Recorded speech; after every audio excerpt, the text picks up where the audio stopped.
Bueno, sí, sí, sí, todos. Gracias por la presentación. Si están de acuerdo, vamos a comenzar. Eh, yo le mandé unas preguntas, nada, disparadoras, orientadoras, a ver qué sabían de Big Data. Es un tema que está bastante de moda. Eh, hay muchos términos relacionados. ¿Cómo? Ah, perfecto, perfecto. Bueno, sí, hay algunas preguntas iniciales que es más que nada a ver qué sabían del tema. Después de una actividad que lo vamos a charlar más tarde, eh, un poco más práctica, digamos, como para ver, bajar un poco a tierra estos conceptos. Y he preparado dos clases, una inicial un poco más dura de conceptos, para primero entender de qué se trata, y una segunda un poco más blanda, un poco más para disparadora, como para abrir la mente y tratar de que pensemos todos juntos, y cada uno, cuál sería el potencial impacto que tendría esta nueva tecnología, que se la considera como una tecnología, en nuestra práctica diaria, digamos, ¿no? Entonces, bueno, vamos a comenzar primero con Big Data, que es un concepto bastante, digamos, que todavía no ha encontrado una definición y que puede estar englobado dentro de lo que se denomina hoy ciencia de datos, que es una nueva disciplina. Lo habrán escuchado muy de moda. Incluso el mes pasado, ahora le voy a mostrar, salió la carrera en exactas de la licenciatura en ciencia de datos. Y es un campo interdisciplinario, es un campo nuevo, que involucra diferentes métodos, tareas, ahora vamos a ver técnicas, matemática, estadística, computación, informática, pero básicamente es un proceso, o sea, son diferentes procesos que van a extraer conocimiento a partir de datos. Esa es una definición bastante común y creo que resume bien lo que es la ciencia de datos. Ante el mar, el océano de datos que estamos teniendo día a día, y vamos a ver un poquito de eso, el desafío que tenemos es de todos esos datos que tenemos, que vamos generando y que se van generando a partir de diferentes estrategias, sacar conocimiento de esos datos, extraer conocimiento de datos. Es un gran desafío y a eso se refiere el campo de la ciencia de datos. Fíjense, le contaba esto, el mes pasado se anunció la carrera de la licenciatura de datos y ya no solamente la UBA, muchas universidades en el mundo, e incluso acá también en la Argentina, han lanzado sus carreras de ciencia de datos. ¿Y por qué se puso de moda? Fíjense, esto es un artículo del año 2012 del Harvard Business Review, donde decía que el científico o la ciencia de datos o el científico de datos iba a ser el trabajo más deseado del siglo XXI. Y eso ya está ocurriendo. Si se acuerdan, esta película es muy interesante y un poco es para visualizar un poquito de qué se trata, digamos, ¿no? Es una película que trata del béisbol y este protagonista, que se llama Jonah Hill, interpretaba a un chico que sabía mucho sobre estadística y sobre números, sobre datos, eh, y aplicó sus métodos estadísticos a una industria que prácticamente no estaba basada en datos, como era el béisbol en Estados Unidos. Y ayudó a un equipo de muy bajos recursos económicos a ser muy exitosos solamente basándose en datos estadísticos y revolucionó el mundo del béisbol. Y es lo que hoy se conoce, hoy prácticamente todos los equipos de béisbol de Estados Unidos tienen un científico de datos trabajando, y no solamente en el béisbol, hoy lo vemos en todos los deportes.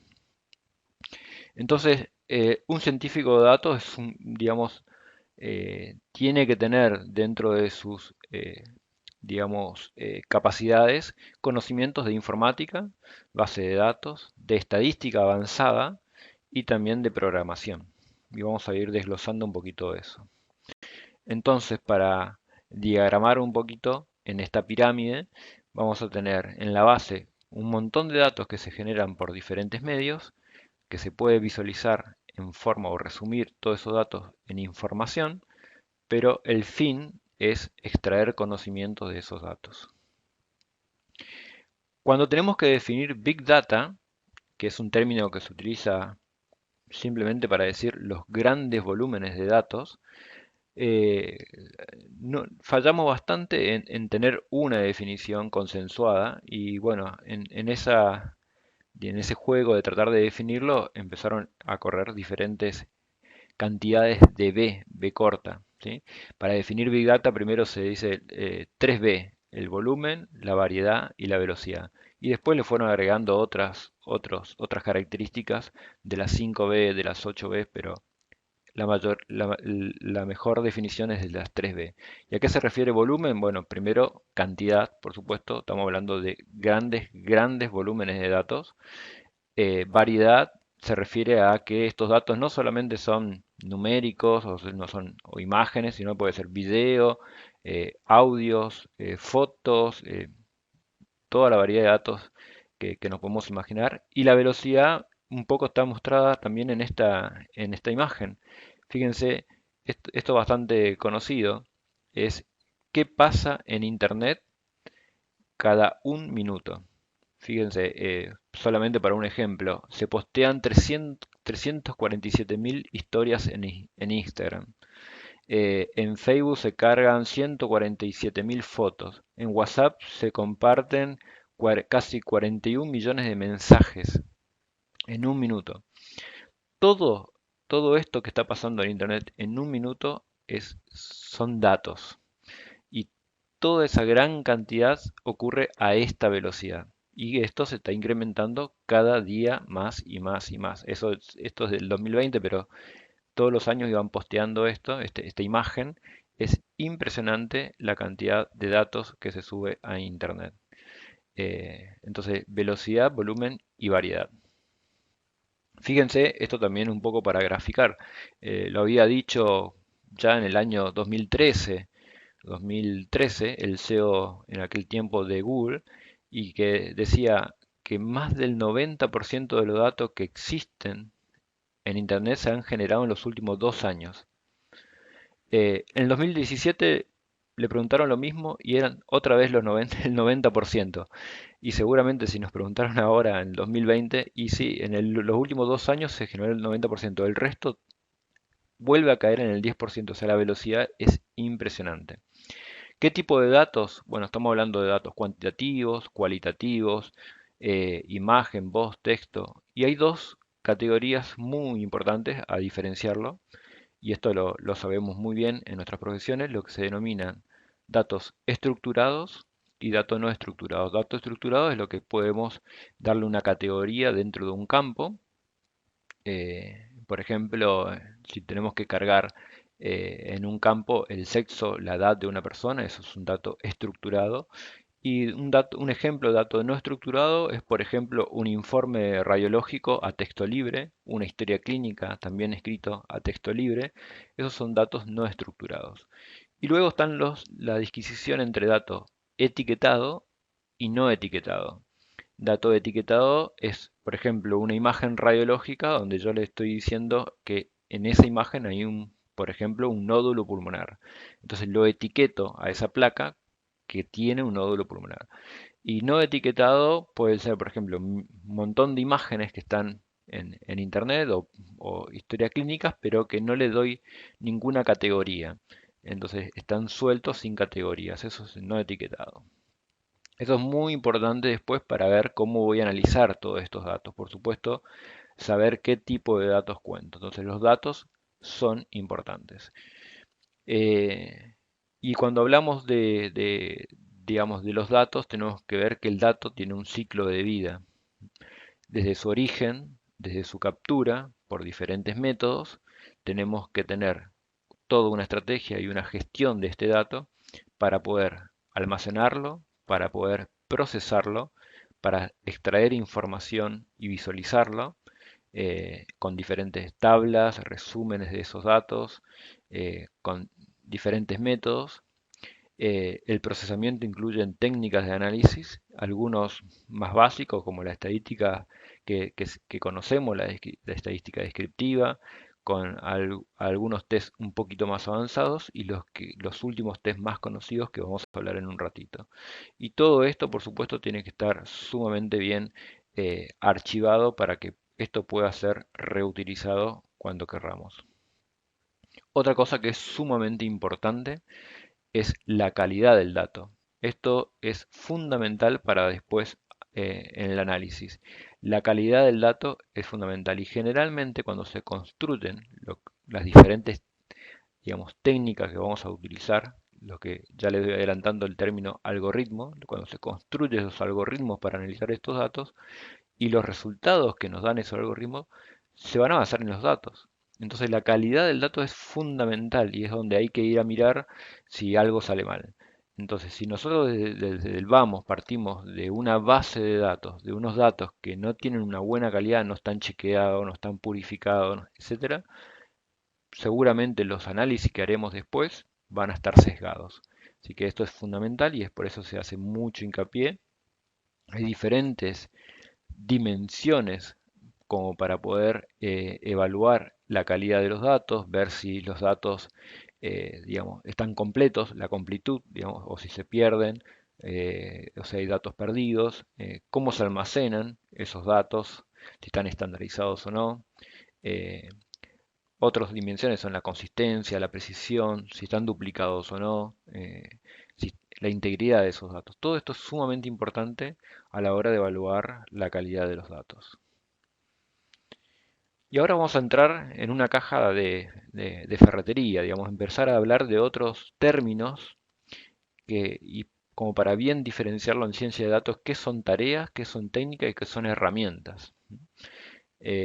Son conceptos que tenemos que tenerlos bien presentes porque se pueden confundir porque hay mucha información que vamos a ir incorporando. Cuando hablamos de tarea es qué voy a hacer con esos datos o para qué me van a servir todos esos datos que yo estoy capturando, que estoy guardando, que lo estoy archivando. ¿Qué hago con todos esos datos? Un dato que le voy tirando también es que se sabe que todo ese océano y esa avalancha de datos que estamos teniendo, de todo eso que les había contado, que del 90% se generó solamente en los últimos 2 años, imagínense la cantidad, solamente se utiliza menos del 15%. Estamos acumulando, acumulando, acumulando datos y lo estamos usando muy poco. Si bien hay una tendencia muy grande de cada vez utilizarlo más y tratar de ver qué valor podemos extraer de esos datos, todavía la tasa de uso es muy muy baja y la tasa de archivo es muy grande. Es decir, tenemos una tendencia a guardar todo, pero a utilizar poco todavía. ¿Qué podemos hacer con esos datos? Una de las cosas que más se está utilizando es para hacer predicciones. Todos queremos saber qué va a pasar mañana, eh, qué cantidad de pacientes van a venir al laboratorio, cuántas patologías voy a tener el mes que viene, y extrayéndole a otras industrias, algunas cosas que ya sabemos, por ejemplo, es que si la semana que viene también va a haber una ola polar en la región o no. Entonces todo eso es importante y eso se llaman predicciones. Entonces con los datos, nosotros con los datos históricos, sabiendo y teniendo un conocimiento, digamos, abocado de los datos históricos, nosotros podemos hacer predicciones. Es decir, porque generalmente todos los fenómenos se van repitiendo siempre y cuando son frecuentes. Entonces, cuando tenemos fenómenos frecuentes, simplemente tenemos que ir a buscar cómo fue el histórico porque es muy probable, hay una alta chance de que se vuelva a repetir ese patrón. Eso se llama predicción. Cuando los fenómenos son infrecuentes, como puede ser una pandemia, la que estamos viendo, nadie pudo predecirla. Es decir, con alta precisión, digamos. Uno decía, bueno, sí, puede que haya una pandemia, existía la posibilidad, pero nadie vio venir una pandemia. Otra cosa que dice, nadie vio venir que Bergoglio iba a ser el Papa, etcétera. Entonces, esas son cosas que todavía no se pueden predecir, porque son fenómenos infrecuentes. ¿Qué más podemos hacer con todos esos datos? Bueno, explorarlos, hacer una estadística descriptiva, buscar asociaciones entre los datos, eso también es algo que se busca. Otra cosa que también se pueden hacer con un montón de datos, sobre todo aquellos que no están etiquetados, es segmentarlos, tratar de agruparlos en grupos, en clúster, lo que se llaman así, generalmente por similitudes. Entonces, eso se utiliza bastante en, por ejemplo, en marketing, tratar de segmentar los clientes, los consumidores, etcétera, digamos, de acuerdo a las características de edad, sexo, región y conductas, por ejemplo, comportamientos. Entonces, yo puedo ir agrupando y de esa manera segmentando. También con los datos, si son imágenes, puedo, digamos, tratar de ir reconociendo esas imágenes a partir de los datos que hay en esas imágenes. También la voz, de reconocimiento de voz, eso hay un montón de desarrollos. Y por supuesto también análisis de texto libre, digamos, no estructurado. Esas son tareas que yo puedo hacer con los datos. Eh, Después vamos a ver técnicas. ¿Qué técnicas voy a utilizar para hacer esas tareas? ¿Mm? Y acá lo que voy a dar, admitir a una persona.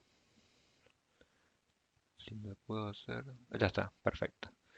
Eh, entonces, en técnicas, voy a utilizar diferentes técnicas de análisis de datos, que pueden ser de estadística básica, minería de datos, un término que estuvo de moda hace un tiempo, y ahora lo que más está de moda en el último tiempo es la inteligencia artificial. Y vamos a ver un poquito de qué se trata esto. Inteligencia artificial un poco se definen a los métodos, diferentes métodos, digamos, que pueden aprender a partir de los datos. Es decir, yo tengo un montón de datos acumulados en una base de datos y por diferentes técnicas puedo extraer conocimiento a través de hacer un aprendizaje. No sabía nada de esos datos, los datos simplemente tenía datos y tengo un aprendizaje. Eh, una de las técnicas más conocidas es el aprendizaje automático, el término en inglés es machine learning, y un subtipo del aprendizaje automático que se llama aprendizaje profundo o deep learning. Esas son dos técnicas muy de moda de la inteligencia artificial, pero no son las únicas. También tenemos otras técnicas que son de procesamiento de lenguaje natural. eh, yo puedo estar hablando ahora así y tener un reconocimiento de voz que va escribiendo todo lo que yo estoy hablando automáticamente. Esos son motores de reconocimiento de voz, por ejemplo. Eh, Todos los motores de procesamiento de lenguaje natural de texto escrito en historias clínicas, por ejemplo, historias clínicas con texto libre, yo puedo aplicar un método de análisis y con ese método de análisis yo puedo extraer información de esa historia de texto libre, digamos, ¿no? Percepción visual es lo que yo le hablaba de reconocimiento de imágenes. Seguramente muchos de ustedes utilizan Facebook y suben una foto y enseguida Facebook le dice, empieza a reconocer las imágenes a las personas y le sugiere etiquetado. Esta persona es tal, tal, tal. O sea, es mejor que yo reconociendo a las personas, incluso de mi entorno. Así que en ese sentido son motores de reconocimiento de imágenes. Eh, Así que bueno, son diferentes técnicas. Como le dije, la más conocida es el aprendizaje automático, que tiene como tres grandes ramas, sobre todo dos, es el aprendizaje supervisado y no supervisado. El supervisado es cuando yo tengo datos, pero que están etiquetados. Yo le digo, mirá que yo tengo placas de tórax, pero todas estas placas de tórax tienen un nodo pulmonar. Y todas estas placas de tórax son normales. Entonces le doy al algoritmo para que me encuentre la diferencia y aprenda a diferenciar cuál tiene y cuál no tiene. Cuando se enfrente a una nueva placa, va a hacer un correcto diagnóstico. Eso es un aprendizaje supervisado. La máquina aprende, pero de datos etiquetados. Cuando los datos no están etiquetados, Eso se llama aprendizaje no supervisado. Eh, y generalmente lo que hacen es segmentar por grupos. Y por eso tenemos técnicas, como acá se llaman de clustering o agrupamiento, y otras reglas de asociación, por ejemplo. También en el aprendizaje supervisado tenemos lo que se denominan bastante conocido las técnicas de árboles de decisión. Son también técnicas de aprendizaje automático, es decir, de inteligencia artificial, que aprenden a partir de los datos. Y uno de las técnicas que está muy de moda, le había contado dentro del aprendizaje automático, hay una técnica que se llama aprendizaje profundo y principalmente o específicamente redes neuronales, porque digamos, asimila un poco la forma que tienen las redes neuronales de los humanos, pero son técnicas de estadística avanzada eh, que extraen información a partir de los datos de una forma muy eficiente. Y esas redes neuronales son las que hoy en día están cambiando muchísimo la historia de la inteligencia artificial. Muy bien. Y por último, vimos tareas que podemos hacer, vimos técnicas, que esas técnicas son algoritmos de inteligencia artificial. Puedo tener un algoritmo que es una red neuronal, puedo tener un algoritmo de árbol de decisión o un algoritmo de agrupamiento o clustering. Pero para hacer esos algoritmos y para tratar de analizar todos los datos necesito de una herramienta. Es decir, lo tengo que hacer en la computadora, ¿sí? Con un programa, ¿sí? Y esos programas se denominan herramientas. Y hay diferentes tipos de programas, pero los dos más comunes, los más utilizados son digamos, de open source, digamos, son libres, y son R y Python. Esos son los dos más utilizados. Y son lenguajes de programación, es decir, acá hay que saber de programación, programar en R o programar en Python. Son lenguajes de programación donde uno tiene incorporado o puede incorporar librerías de diferentes algoritmos, que son esas técnicas que estuvimos viendo, redes neuronales, agrupamiento, árboles de decisión, por ejemplo, u otros, para procesar diferentes tipos de datos que van a ser incorporados a partir de datasets, es decir, set de datos que yo voy a tener almacenado o archivado en algún lugar, o lo compro, lo adquiero, o lo extraigo o lo importo. Entonces, esto todo lo voy a hacer a partir con estas herramientas que se denominan R o Python. Son muy similares, algunos prefieren uno u otro, pero simplemente para tener conocimiento de esto.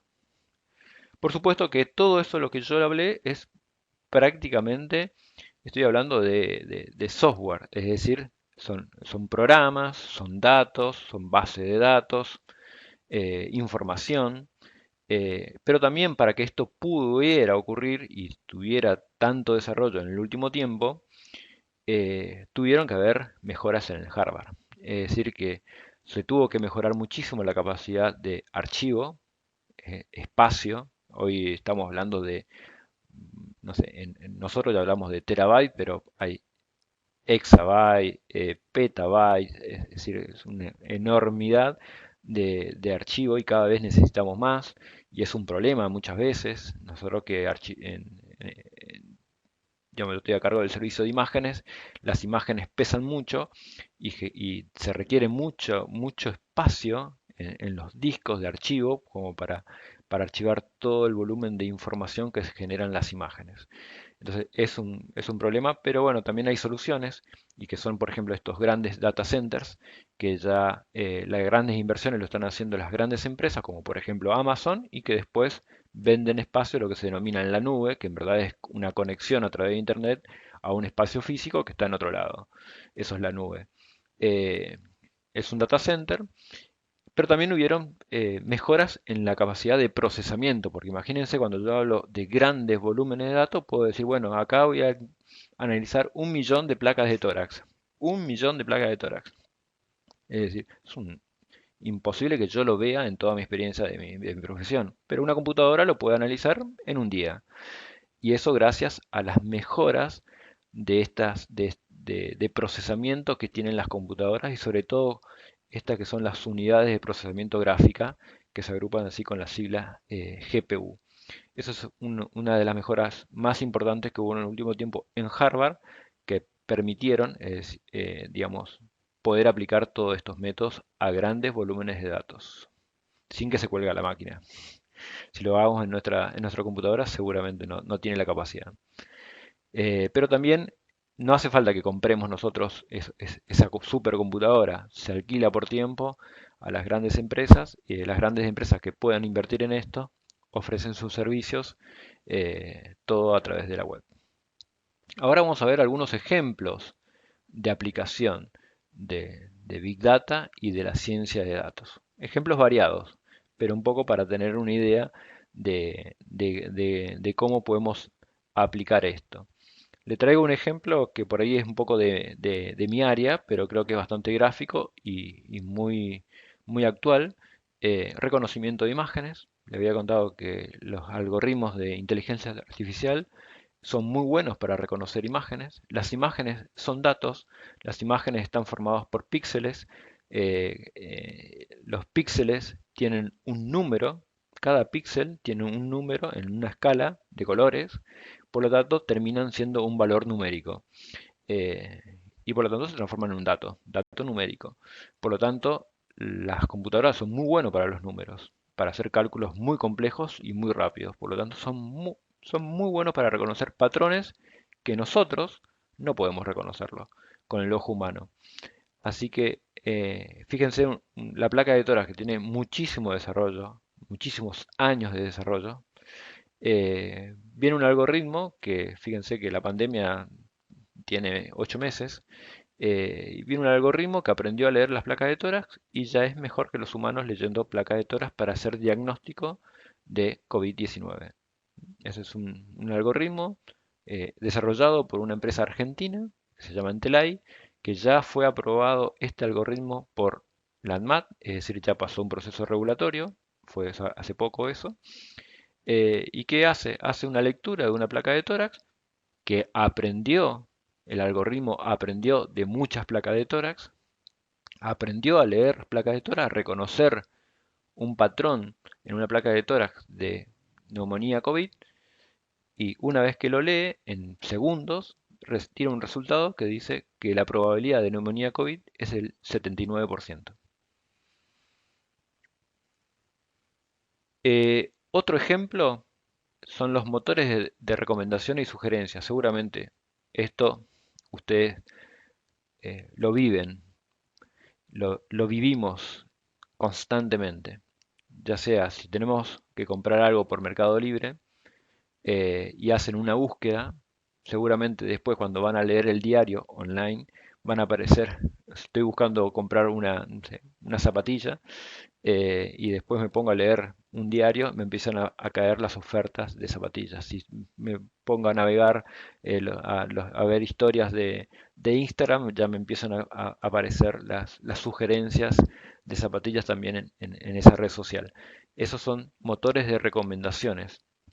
Todos los datos que tienen de mí, de mi comportamiento de compra, de mi edad, de mi sexo, dónde vivo, de mis amigos, de mis contactos, etcétera, lo utilizan para saber qué es lo que yo voy a querer comprar y me lo sugieren. Lo mismo utiliza Netflix para saber qué es lo que yo quisiera ver después de ver la última serie.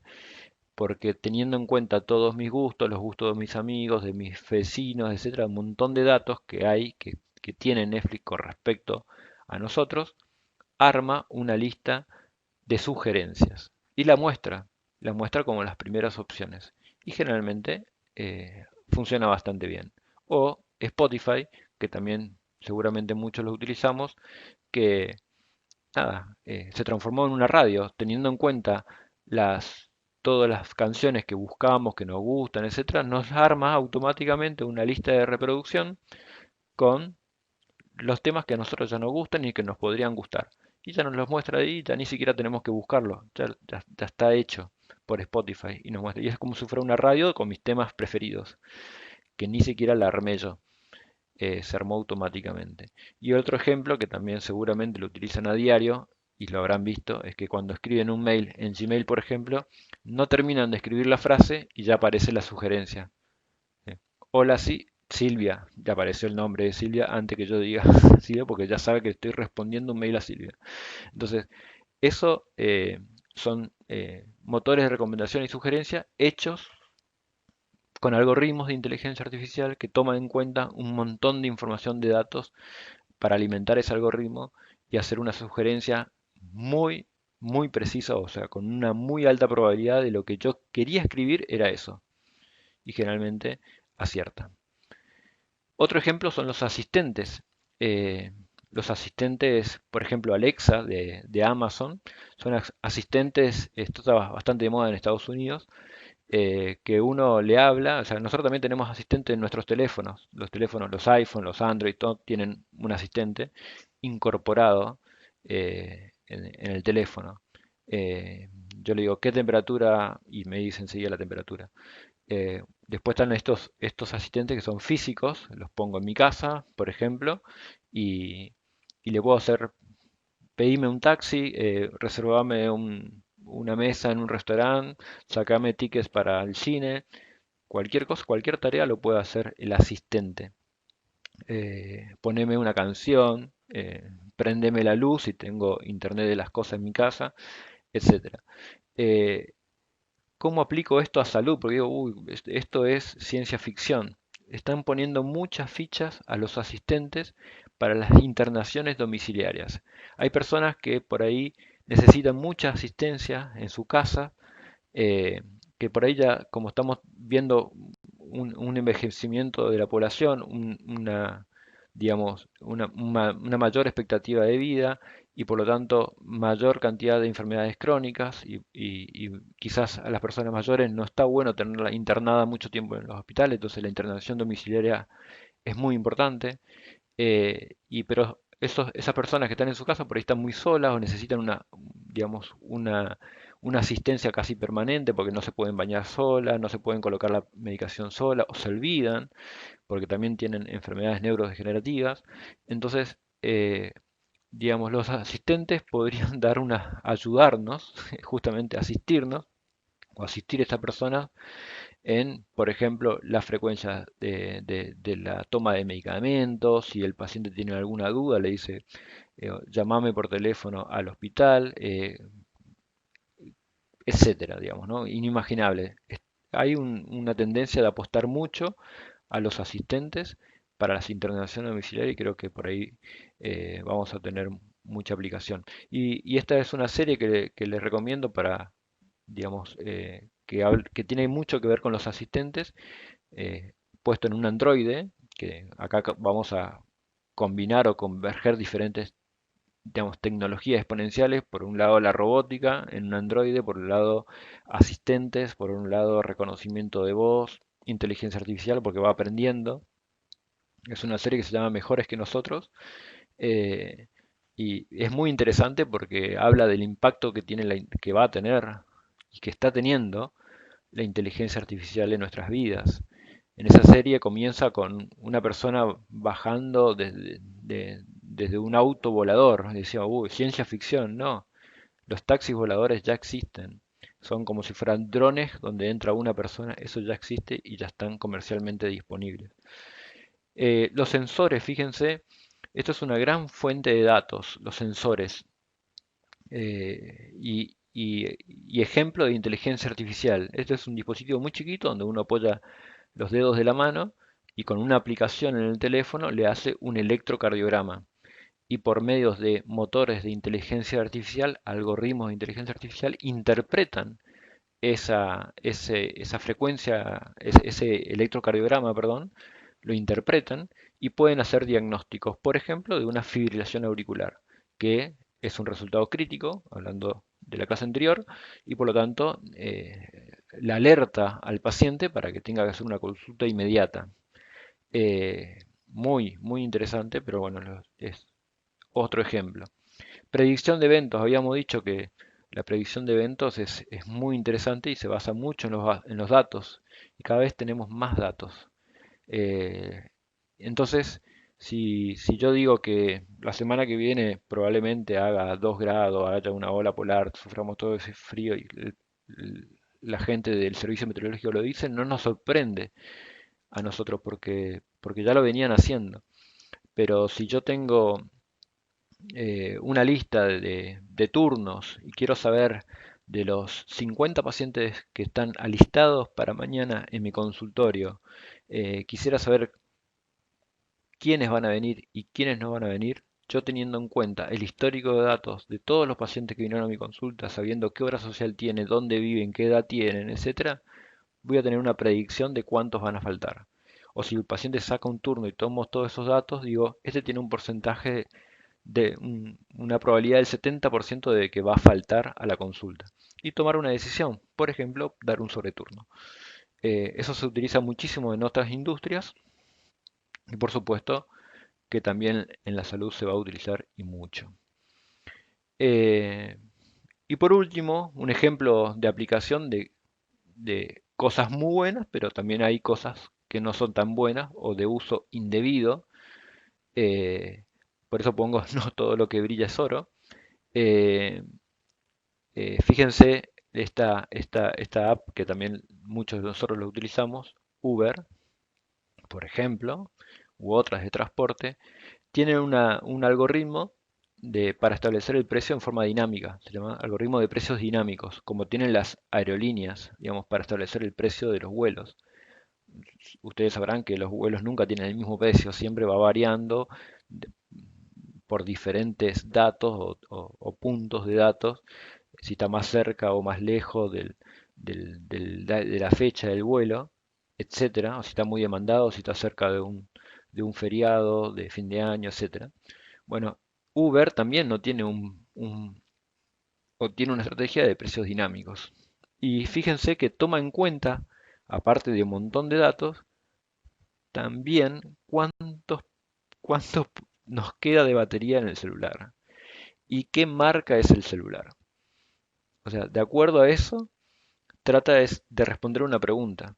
Hasta cuánto estás dispuesto a pagar? Entonces nosotros sabemos que si nos queda poca batería, no importa, el consumidor está muy predispuesto a pagar el mayor precio. Entonces, ese algoritmo trata de hacer eso. Fíjense que es un uso indebido y cuando se descubrió eso, lo tuvo que modificar el algoritmo Uber. Y esto nos da pie a hablar del último punto de esta primera parte, que es los riesgos, cuestiones éticas, aspectos legales de los grandes datos y de la ciencia de datos. Vamos a ver tres conceptos muy relacionados. Uno es la privacidad de los datos. Acá tenemos que tener en cuenta que los datos son nuestros. Estamos hablando de datos de salud, por lo tanto son datos sensibles. Y la privacidad de los datos es una cuestión fundamental cuando hablamos de datos sensibles. Fíjense, este es un ejemplo muy gráfico de cómo se viola la privacidad de los datos de las personas y las consecuencias que pueden llegar a tener. También un uso indebido, ¿no? Esto es el escándalo que se armó en las últimas elecciones presidenciales en Estados Unidos, cuando ganó Trump. La campaña, digamos, de Trump contrató a una empresa inglesa, británica, que se llamaba Cambridge Analytica. Esta empresa Cambridge Analytica a su vez subcontrató a Facebook y a un investigador. Ese investigador lo que hizo fue tratar de hacer una encuesta, una investigación a gente teniendo en cuenta sus gustos, etcétera, etcétera. Fue extrayendo un montón de datos. Con esos datos, ese investigador armó perfiles psicológicos de comportamiento de las personas eh, y sobre todo de los posibles votantes, por supuesto. Y de acuerdo a eso podía decir, bueno, esta persona es más pasible de cambiar su voto de acuerdo a sus gustos, etcétera, teniendo en cuenta 5.000 puntos de datos. 5.000 puntos de datos me refiero a la edad es un punto de dato, o sea, 5.000 variables. Así que en promedio tenían 5.000 variables por cada persona. Fíjense el gran volumen de datos. Y fueron armando grupos de perfiles de comportamiento. Entonces, una vez que tenían esos bien segmentados, lo que hacía Cambridge Analytica era una publicidad segmentada. Es decir, a cada persona le ponía en su feed, es decir, en sus redes sociales, un video específico, digamos, que podría llegar a hacerle cambiar el voto a esa persona. Esta empresa también hizo lo mismo y fue exitosa en el Brexit en Estados Unidos, en Inglaterra, que finalmente el plebiscito dio a favor del Brexit, y después fue contratado por Trump y fue demostrado digamos que los datos fueron usados en forma indebida. Y les recomiendo esta serie que se llama justamente Nada es privado, que es un documental en verdad, es un documental que está en Netflix también y que habla de todo este escándalo, la verdad que muy, muy, muy interesante. Y a partir de todo este escándalo también empezaron a cambiar un montón las políticas de privacidad en las redes sociales. Otro tema relacionado con los riesgos es la confidencialidad. Acá estamos hablando de que si los datos son míos, como dice la Ley de Protección de Datos Personales, acá en Argentina, o como otras leyes en otros países, si son míos, yo decido con quién compartirlos y con quién no. Entonces acá traigo un ejemplo, un caso muy, digamos, gráfico también, que una persona muy popular, famosa, llegó a un hospital importante en Argentina a atenderse. Eh, y era un hospital que justamente estaba bastante avanzado con todo lo que es la tecnología de la información y tenía un portal para pacientes, es decir, donde el paciente puede acceder a toda su información clínica, su historia clínica, qué problemas de salud tiene, e incluso puede acceder a la información de quién accede a sus datos, o sea, qué profesionales tuvieron acceso a sus datos. Entonces, eh, en la misma noche de la internación, cuando accedió a su portal y se fijó cuántas personas, o sea, quién habían accedido a su dato, se había dado cuenta que en ese día 500 personas habían accedido a su historia clínica para ver qué problema de salud tenían. Sin, obviamente que el equipo de salud que estaba atendiendo a ese paciente no eran 500, entonces eran seguramente un grupo reducido y el resto curiosos, porque era una persona famosa. Entonces, acá se presentó un dilema ético y la verdad que la persona era una persona popular, no tenía ningún problema en compartir la información, pero nadie le preguntó. Entonces, a eso se refiere con confidencialidad. Y es por eso que cada vez se utilizan más digamos, los consentimientos informados, donde le pregunta al paciente si podemos utilizar sus datos con fines docentes, con fines científicos o con fines del problema de salud en sí, digamos, ¿no? Entonces siempre se le pregunta al paciente y eso se llama consentimiento informado. Hay que explicarle cuáles van a ser los usos que se le van a dar a esos datos al paciente, porque en definitiva uno es dueño de sus propios datos. Y por último, estamos hablando de una cuestión que en el caso anterior se vulneró, la seguridad. Y acá es muy importante porque al hablar de datos sensibles tenemos que asegurar o garantizar la seguridad de esos datos. Así que por diferentes técnicas informáticas de seguridad, que es todo un campo de desarrollo, la seguridad informática, ya sea por acceso por claves individuales, por limitaciones de autorizaciones, de acuerdo al perfil. Si yo, es decir, por ejemplo, en el caso anterior, en un hospital trabajan 3.000 personas, las 3.000 personas que trabajan en el hospital no pueden acceder a los datos de todos los pacientes. De acuerdo a los perfiles de las personas, deberían tener acceso limitado a ciertos datos. Eh, Así que bueno, eso es una cuestión de seguridad, de cómo se diseña la historia clínica, o cuál es la política de seguridad que tiene el centro de salud. Y cada vez este tema va a ser más relevante, porque hay mayores regulaciones, mayores exigencias y también mayor empoderamiento por parte de los pacientes de sus propios datos. Es decir, que cada vez se está dando cuenta el paciente de que no, mis datos son los míos y yo decido a quién compartir, con quién darle y quién tiene acceso. Y acá le traigo esta imagen porque esta es una tecnología que va a venir a cambiar todo, que se llama cadena de bloques o blockchain, que tiene gran implicancia en todo lo que sea seguridad. Seguramente habrán escuchado el término Bitcoin, es decir, criptomonedas, que está bastante de moda también en el mundo de Internet. Y digamos, las criptomonedas tienen por detrás esta tecnología que se llama blockchain, que es una forma o una técnica muy avanzada de encriptar la información. Es decir, se archiva y se transporta en un modo muy encriptado que es muy difícil de desencriptarlo. Por lo tanto, es muy seguro. Entonces, todo lo que, como los bancos tienen que ser muy seguros, todo lo que sea las transacciones bancarias tienen que ser seguras, el blockchain, digamos, viene con grandes promesas digamos, a tratar de solucionar esos problemas y dar seguridad a transacciones bancarias, digamos, ¿no? Pero también tiene aplicaciones en salud porque, bueno, tenemos datos sensibles y también tenemos que protegerlo en forma adecuada, así que hay grandes esperanzas de que esto nos pueda ayudar. Así que bueno, eso también es un tema muy interesante en el desarrollo.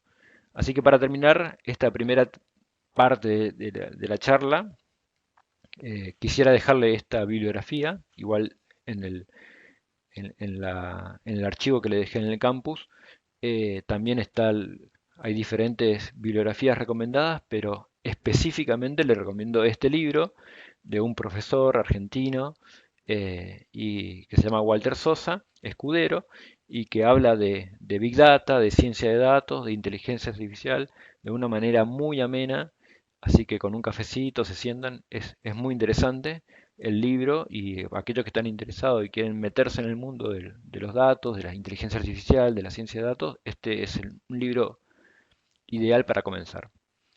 Así que bueno, muchas gracias y vamos a pasar, si tienen alguna pregunta, a ver, voy a mirar el chat que no estuve mirando.